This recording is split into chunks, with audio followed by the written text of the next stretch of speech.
പത്തരമാറ്റ് സീരിയലിൻ്റെ ഇന്നത്തെ എപ്പിസോഡാണ് കേട്ടോ പറയുന്നത്. ജലജയും ജാനകിയും തമ്മിൽ സംസാരിച്ചുകൊണ്ടിരിക്കുകയാണ്.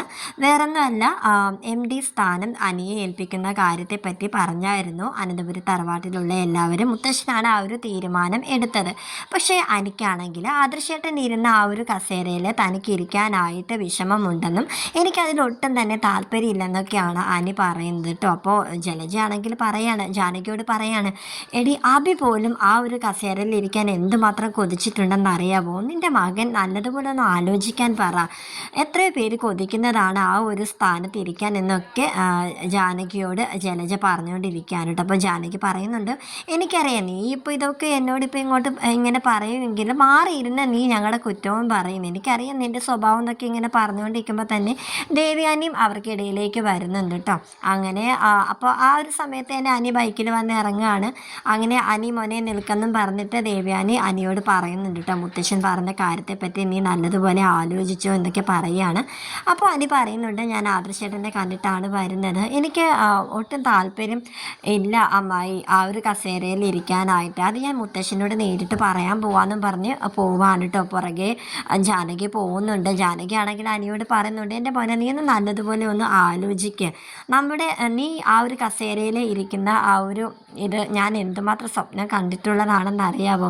നീ എൻ്റെ സ്വപ്നങ്ങളൊന്നും തകർക്കല്ലേ മോനെ എന്നൊക്കെ പറയുകയാണ്. എന്നിട്ട് പറയുന്നുണ്ട്, നീ ഇതിന് സമ്മതിക്കുന്നില്ലെങ്കിൽ ഞാൻ കെട്ടി തൂങ്ങി ചാവും എന്നൊക്കെ ഇങ്ങനെ പറയുകയാണ് കേട്ടോ. അമ്മ എന്തിനാ ചാവാൻ നിൽക്കുന്നത്? ഞാൻ തന്നെ ചത്തോളാന്നൊക്കെ ഇങ്ങനെ അനിയും പറയുന്നുണ്ട്. അമ്മ ഇങ്ങനെ അബിയെയും അബിയുടെ അമ്മേനെയും പോലെ സ്വാർത്ഥയായി ചിന്തിക്കരുതെന്നൊക്കെ ജാനകിയോട് അനി പറയുന്നുണ്ട് കേട്ടോ. എന്നിട്ട് അവൻ മുത്തശ്ശനെ ചെന്ന് കാണുന്നുണ്ട്. മുത്തശ്ശനോട് അവൻ പറയുന്നുണ്ട്, എനിക്ക് ആദർശേട്ടൻ ഇരുന്ന ആ കസേരയിൽ ഇരിക്കാൻ താല്പര്യമില്ല മുത്തശ്ശ എന്ന് അനി പറയുന്നുണ്ടെങ്കിലും അദ്ദേഹം അവനോട് പറയുന്നത്, ഇത് എൻ്റെ തീരുമാനമാണ്, ആ തീരുമാനമേ നടക്കൂ എന്നൊക്കെ അനിയോട് പറഞ്ഞു കൊടുക്കുകയാണ് കേട്ടോ. അങ്ങനെ അനിയാണെങ്കിൽ വളരെ വിഷമത്തോടെ മുറിയിൽ ഇങ്ങനെ വന്നിരിക്കുകയാണ്. പിന്നെ നന്ദുവിനെ കാണിക്കുന്നുണ്ട്. നന്ദു ഈ ഒരു വിവരം എല്ലാം ചെന്നിട്ട് അച്ഛനോടും അമ്മയോടും ചെന്ന് പറയുകയാണ്, അനന്തപുരി തറവാട്ടിൽ ഇങ്ങനെ ഒരു കാര്യം നടക്കുന്നതിനെ പറ്റി കേട്ടോ. അപ്പോൾ അച്ഛനും അമ്മയും എന്തൊക്കെയാണെങ്കിലും അനി ഒരു സ്വാർത്ഥനൊന്നുമല്ല. അവൻ ആദർശമോൻ ഇരുന്ന് ആ ഒരു കസേരയിൽ ഇരിക്കാനൊന്നും താല്പര്യമില്ല. നേരെ മറിച്ച് നമ്മുടെ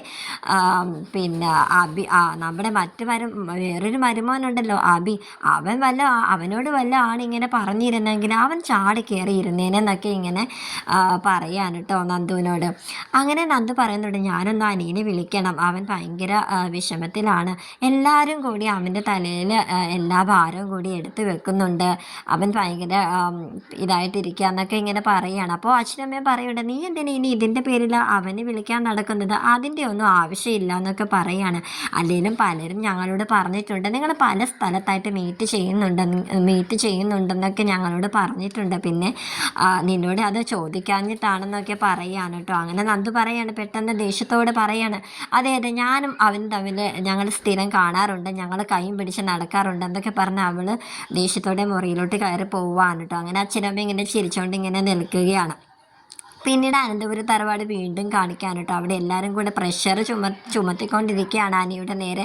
അങ്ങനെ ആദർശിൻ്റെ അച്ഛനും അമ്മയും വന്ന് അനിയോട് പറയുകയാണ്, മോനെ നീ ഒന്ന് ഞങ്ങൾ പറയുന്ന ഒന്ന് കേൾക്കും മോനെ, ഞങ്ങൾക്കറിയാം നീ അബിയെ പോലെയുള്ള ഒരാളെ അല്ലെന്ന് ഞങ്ങൾക്കറിയാം, എന്നാലും ഞങ്ങൾ പറയുന്ന ഒന്ന് കേൾക്കുക എന്നൊക്കെ പറഞ്ഞ് അനിയെ കൺവിൻസ് ചെയ്യാനായിട്ട് നോക്കുകയാണ് കേട്ടോ. പിന്നീട് അബിയെ വന്ന് AN ജ്വല്ലറിയുടെ MD കാണാനായിട്ട് ശ്രമിക്കുകയാണ് കേട്ടോ. അങ്ങനെ അബി പറയുന്നുണ്ട്, നമ്മൾ തമ്മിൽ ഇത്രയും നാൾ ഫോണിലാണല്ലോ സംസാരിച്ചത്, ഇപ്പോൾ ആദ്യമായിട്ടാണ് നേരിട്ട് കാണുന്നത്, കണ്ടതിൽ സന്തോഷം എന്നൊക്കെ പറഞ്ഞ് അദ്ദേഹമായിട്ട് സംസാരിക്കുന്നുണ്ട്. പക്ഷേ ഇപ്പോഴും തൻ്റെ അച്ഛൻ പറഞ്ഞിട്ടാണ് ഞാനൊരു ബിനാമിയെ പോലെ നിൽക്കുന്നത് എന്നുള്ള കാര്യമൊന്നും അബിയോട് പറയുന്നില്ല കേട്ടോ. അനന്തപുരി തറവാട്ടിലെ ഓരോരുത്തരുടെയും കാര്യങ്ങൾ നല്ല വിശദമായിട്ട് ഞങ്ങൾക്കറിയാമെന്നും അദ്ദേഹം പറയുന്നുണ്ട് കേട്ടോ. എന്നിട്ട് അബിയോട് പറയുന്നുണ്ട്, നവ്യ AN ഗ്രൂപ്പിൻ്റെ മോഡലായിട്ട് ഞങ്ങൾ തീരുമാനിച്ചത് തന്നെ ഞങ്ങൾക്കൊരു ലക്ഷ്യം ഉണ്ടായിട്ട് തന്നെയാണ് അബി എന്നൊക്കെ ഇങ്ങനെ പറയുകയാണ്. അങ്ങനെ അബിയോട് പറയുന്നുണ്ട്, നീ നവ്യയോട് പറഞ്ഞിരുന്നോ, ഞാനുമായിട്ട് പരിചയമുള്ള കാര്യം പറഞ്ഞിരുന്നു എന്ന് ചോദിക്കുമ്പോൾ അബി ചെറുതായിട്ടൊന്ന് സൂചിപ്പിച്ചു എന്ന് പറയുന്നുണ്ട് കേട്ടോ. അപ്പോൾ അദ്ദേഹം അബിയോട് പറയുന്നുണ്ട്, അത് വേണ്ടായിരുന്നു, നീ എന്തിനാ എല്ലാ കാര്യവും നവ്യയോട് പറയാൻ നിൽക്കുന്നത് എന്നൊക്കെ അബിയോട് പറഞ്ഞുകൊണ്ട് ഇങ്ങനെ നിൽക്കുകയാണ്.